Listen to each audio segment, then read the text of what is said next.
নারী যদি সংসার করতে চায় তাহলে সে কুঁড়ের ঘরেও হাসি মুখে জীবন কাটিয়ে দিতে পারে, আর যদি সংসার করতে না চায় তাহলে সে রাজপ্রাসাদেও লাথি মেরে চলে আসে। বুদ্ধিমান নারী চেনার দুটি উপায়। ১.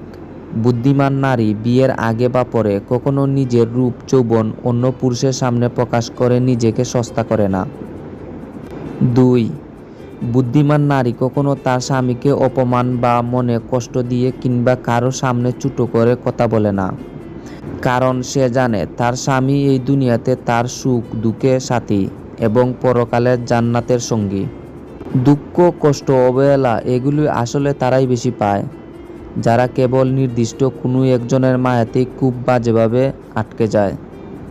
অতিরিক্ত আবেগ কমাতে হবে, বাস্তবতা বুঝতে শিখতে হবে।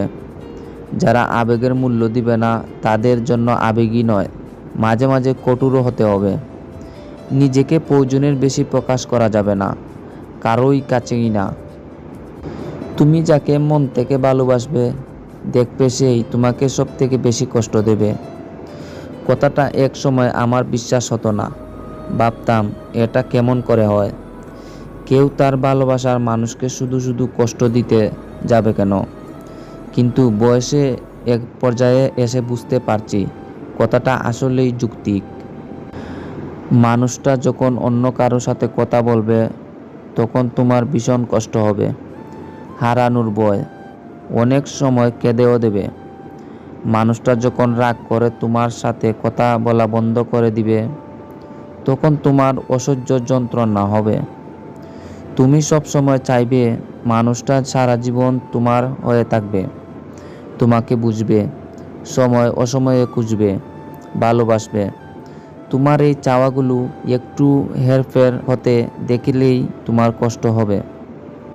তাদের থেকে তুমি অনেক দূরে থেকো যারা তোমাকে মিথ্যা বানোয়াট বলে, তোমাকে তুচ্ছাসিত করে, তোমাকে ব্যবহার করার জন্য মায়া দেখায়, অসম্মান করতে দ্বিধা করে না। বউয়ের 3টি কাজ আপনাকে তাড়াতাড়ি বুড়ো করে দেয়। 1. যদি সে মানসিকভাবে আপনাকে ভেঙে দেয়। 2. নিয়মিত কানের কাছে জ্ঞান জ্ঞান করলে। 3. স্বামীকে শারীরিক সুখ দিতে না পারলে।